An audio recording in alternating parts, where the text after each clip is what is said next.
They faced death, but before their final moments, they had something to say. Haunting confessions, disturbing justifications, and eerie last words. These are the final interviews of some of the most notorious serial killers. John Wayne Gacy. In light of all that has been used against me in the media, they've created this fantasy monster image, and it's been going on for the last 12 years. And I've ever had no comment, and I had no need to talk to the media for the simple reason that they were looking for sensationalism and they were looking for the monster. John Wayne Gacy, the man infamously known as the Killer Clown, was convicted of 33 murders, a crime so heinous that it sent shockwaves across America. He spent 14 years on death row, but until the very end, he maintained that the media had twisted the truth about him. Well, the idea that I'm a homosexual thrill killer and all that garbage, and they painted this image of me that like I strolled down the streets and stalked young boys and slaughtered them. Hell, if you could see my schedule, my work schedule, you know damn well that I was never out there. Born on March 17, 1942 in Chicago, Illinois, Gacy led a double life.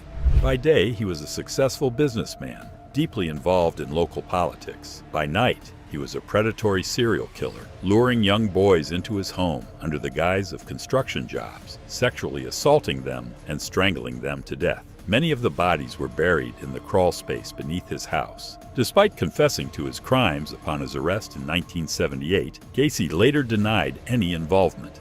The first search warrant was executed on December 13th. However, what is strange is you had 20 trained officers that came into that house, supposedly went down in the crawl space, crawled around. There was no mounds of dirt, there was no odor, there was no nothing. Gacy wasn't just an average serial killer. He was well connected. He had photographs with high-profile figures, including First Lady Rosalind Carter. Hell, I was in charge of the reception. I had to stand at the door and let them know which politicians were allowed in and which ones weren't. He built a construction business, PDM Contractors, which made over $1 million a year, and claimed he was far too busy to have committed the murders. If you could see my schedule, my work schedule, you know damn well that I was never out there. But the bodies buried under his house told a different story. One of the most chilling aspects of Gacy's life was his persona as Pogo the Clown. Clowning was relaxation for me. I enjoyed entertaining kids. He denied using his clown identity as a lure, insisting he performed at hospitals and parades not to attract victims. But the gruesome reality was that behind the painted smile, he was a cold-blooded murderer. Gacy developed a signature method of killing his victims, a technique he referred to as the rope trick.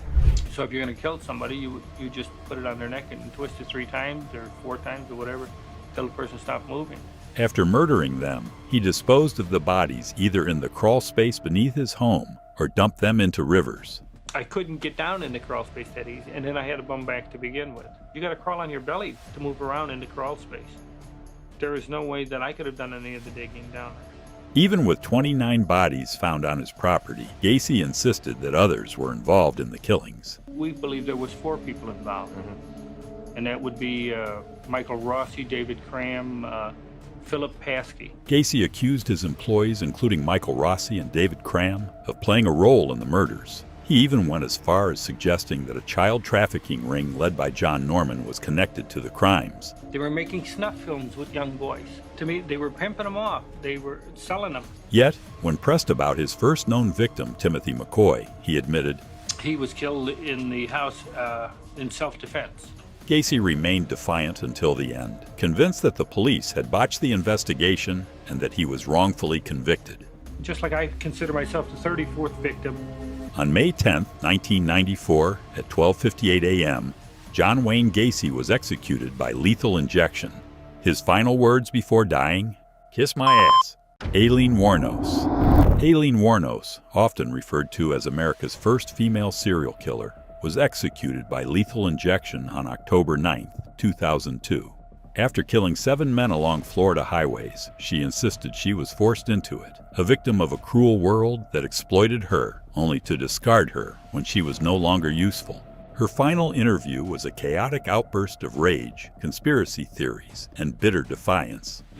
I was just wondering how you're going to be, at 9:30 tomorrow morning. Are you prepared? I'm prepared. I'm all right. I'm all right with it. For someone hours away from execution, Waros displayed no fear. She was calm, ready, but beneath that acceptance was deep-seated resentment toward law enforcement, the legal system, and society as a whole. That I know that the cops knew who I was. After Richard Mallory died, I left prints everywhere, and they covered it up and let me kill the rest of those guys to turn me into a serial killer. Waros claimed that the police deliberately allowed her to continue killing, waiting for her to rack up more victims so they could turn her into a high-profile case for money, books, and movies. She saw herself as a pawn in a much larger game, her life exploited for profit. By the time Waros was on death row, she had developed severe paranoia, believing she was being tortured through sonic pressure and mind control experiments. I was tortured at BCI. They had the intercom on in the room, and they kept lying that it wasn't on, and they were using sonic pressure on my head since 1997. She went on to describe hidden surveillance, an electrically rigged TV, and government agents monitoring her every move. They're trying to make it look like I was crazy at all times, rig up the room with torture. If I said anything about I think their whole plan was to try to make it look like I was totally crazy, and so nobody would believe anything I had to say about anything. Her increasingly erratic statements made it unclear what was reality and what was delusion. Waros claimed she killed out of self-defense, but when pressed, she dodged the question. So are you saying that you killed in self-defense or in cold blood? I'm not going to say, I'm not going to get in depth about my cases, Nick. I'm on my way to the chamber, nothing stopping it. You can believe it or you don't have to believe it. That's up to you, man. Put a big question mark on your film.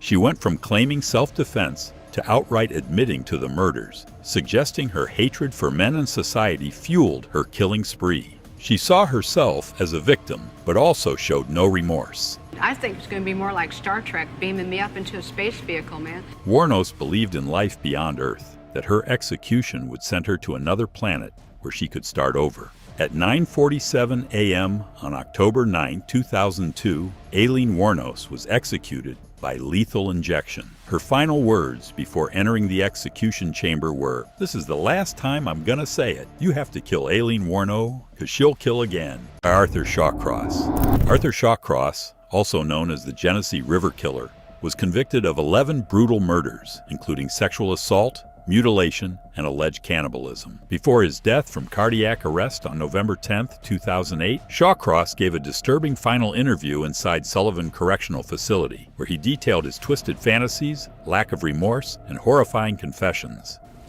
Can you tell me about what cannibalism occurred with your victims, your prostitute victims? Shawcross at first seemed reluctant to answer. That's hard to talk about, lady. But then he admitted to cutting body parts out, specifically the vaginas of 3 victims, before consuming them. When asked why, he had no answer.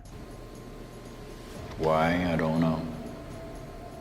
Forensic evidence supported mutilation, but whether he actually cannibalized his victims remains uncertain. Many believe he exaggerated his crimes to create an infamous legend around himself, much like Hannibal Lecter. Shawcross claimed his mother sexually abused him from the age of 4. She had me put my head between her legs. His mother denied all accusations, and no evidence ever confirmed his claims. Some experts believe he fabricated childhood trauma to justify his sick behavior. Despite this, psychiatrists agree that severe maternal disruption can lead to antisocial behavior. Shawcross alleged that he first tasted human flesh during his time in Vietnam. He claims it was there he first discovered a taste for human flesh. He says he tracked 2 Viet Cong women in the jungle, ambushed them, and tied one to a tree alive, while he cut up and cooked the other. He described the gruesome details of slicing off a woman's leg, removing the skin, fat, and cords, and roasting it over a fire. When asked what human flesh tastes like, he replied, You take a fresh ham, a roast pork, and it's the butt end where it's a little burnt. That's what you taste like. Military records do not confirm Shawcross's Vietnam combat experience, leading many to believe his cannibalism stories were fictional fantasies. In 1972, Shawcross's first known victims were two innocent children, Jack Owen Blake, age 10, and Karen Hill, age 8. Shawcross later admitted to eating Blake's genitals. When confronted, his tone changed. Because I won't talk about it. The reporter pressed him further. It was the only moment in the interview where he refused to elaborate, suggesting shame, fear, or even a rare flicker of remorse. When asked if he felt sorry for his victims, Shawcross responded without emotion. I think about a lot of things, but for some reason, I don't have a conscience. His lack of guilt or empathy made him even more terrifying. He was fully aware of what he did, but felt nothing. Even when discussing the pain he caused to victims' families, he remained indifferent. After his arrest, doctors discovered major brain abnormalities. Brain scans showed his prefrontal cortex, responsible for impulse control, was severely damaged. Arthur Shawcross died on November 10, 2008, from cardiac arrest. Michael Bruce Ross. As Michael Bruce Ross, the man known as the Roadside Strangler, sat on death row, he showed no fear of his impending execution. Unlike many on death row, he did not fight for his life. He embraced death as justice. Born on July 26, 1959, Ross grew up in a deeply dysfunctional home. His mother physically abused him and his siblings, and some reports suggested he had been molested by his uncle, who later committed suicide. Despite his troubled childhood, Ross was a gifted student. He attended Cornell University, where his dark tendencies began to emerge. He admitted to stalking women in their dorms, finding pleasure in their fear. During his sophomore year, those fantasies turned into action. Between 1981 and 1984, Ross murdered 8 females across Connecticut and New York. 7 of his victims were sexually assaulted before being strangled to death. His youngest known victim was just 14 years old. Eventually, Ross was caught, linked to multiple murders, and in 1987, he confessed to all 8 killings. He was convicted for 4 murders and sentenced to death in Connecticut. Ross spent 18 years on death row, awaiting execution. In his final hours, he remained composed, even finding amusement in his sentencing process. Unlike most inmates, Ross did not request a special last meal. He ate the standard prison meal of the day, a final sign of his resignation. When asked if he had any last words before execution, he simply said, "No, thank you." On May 13, 2005, at 2:25 a.m., Michael Bruce Ross was executed by lethal injection at Osborne Correctional Institution in Somers, Connecticut. He was 45 years old. Joseph Paul Franklin. Do you think you deserve to die? To be quite honest with you, I cannot say no to that question. Joseph Paul Franklin, a white supremacist, serial killer, and domestic terrorist, was responsible for at least 22 murders across the United States. His racially motivated attacks targeted black, Jewish, and interracial couples, fueled by an obsession with starting a race war. After decades on death row, Franklin gave a final interview reflecting on his crimes, his radicalization, and his impending execution. Joseph, you've been on death row now for what, 16 years? Yeah, about 16 years. And now the execution date is drawing very near. What are your feelings with that? Franklin admitted he hoped for a stay of execution, clinging to the possibility of having his sentence commuted to life without parole. When asked why he confessed to the Richmond Heights sniping, Franklin made a startling claim. He said a dream told him to confess. I had a dream that told me to confess to the Richmond Heights case.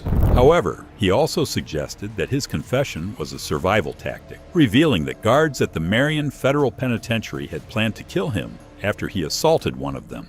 According to Franklin, he had 2 choices: stay in federal prison and be murdered by guards, or confess and get transferred to death row. So I chose the former to be, take my chances over here on death row.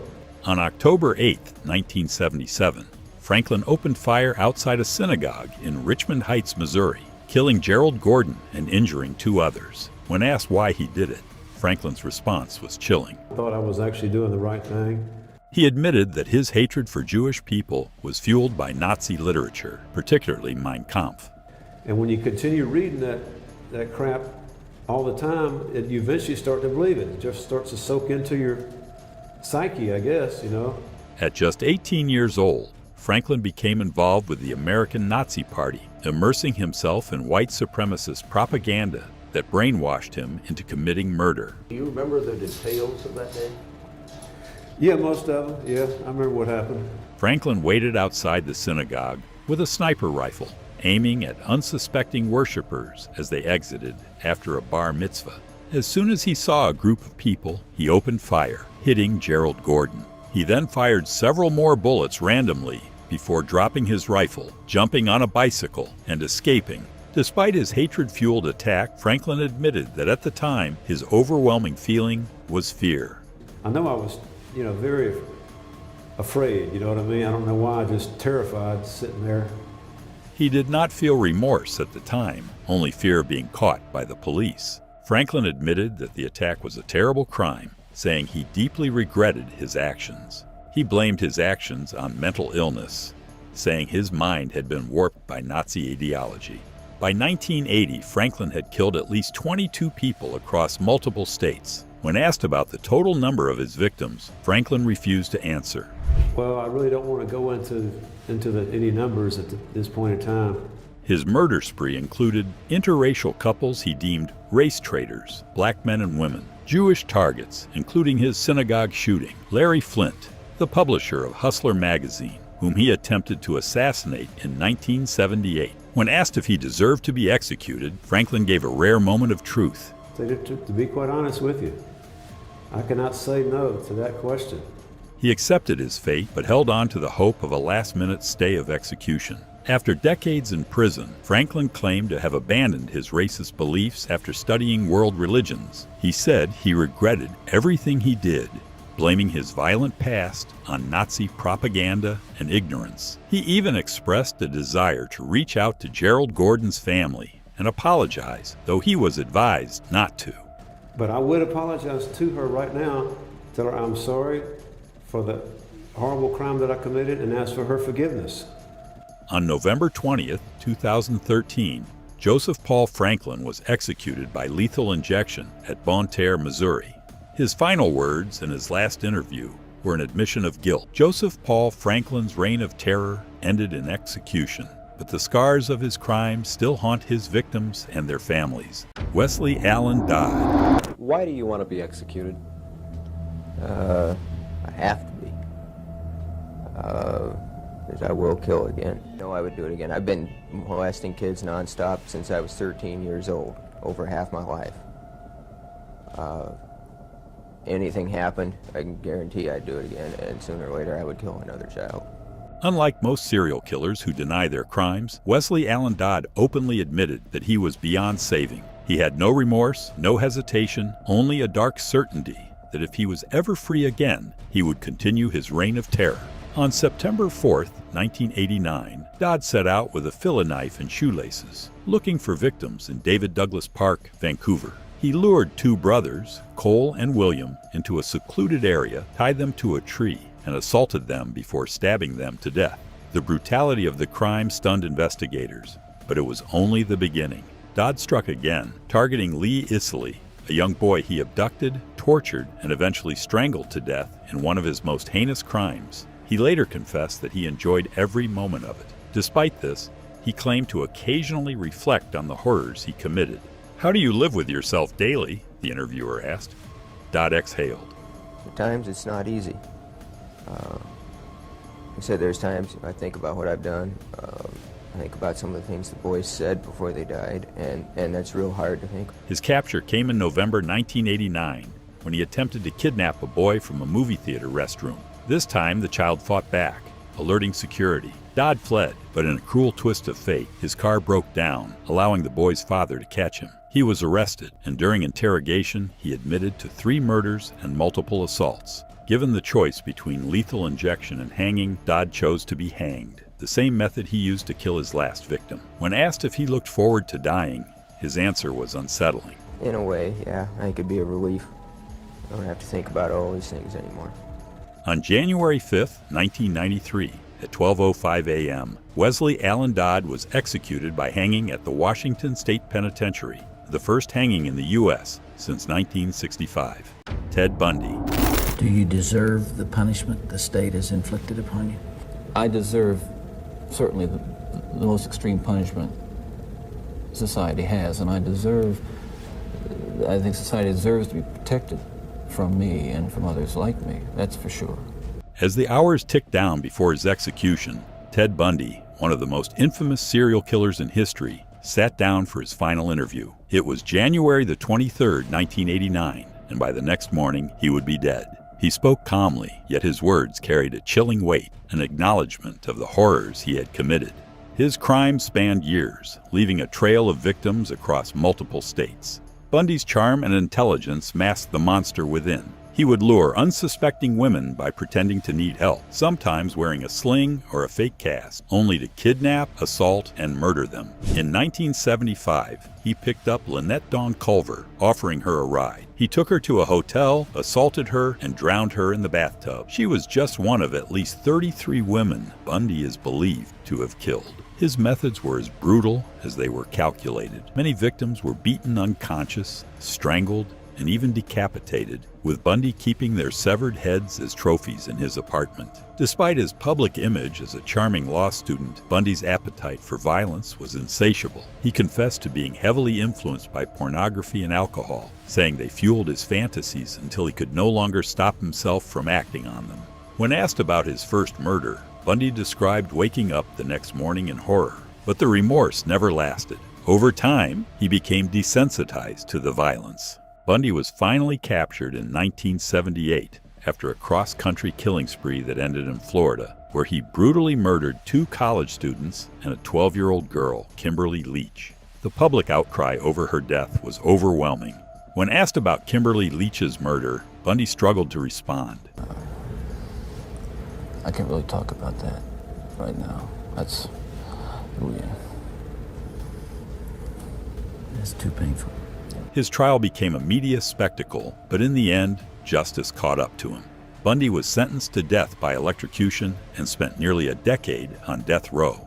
In his final moments, he appeared composed but acknowledged the weight of his crimes. On January 24, 1989, at 7:16 a.m., Ted Bundy was executed in the electric chair at Florida State Prison.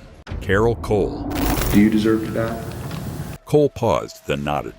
For what I did, yes, I think I deserve to die.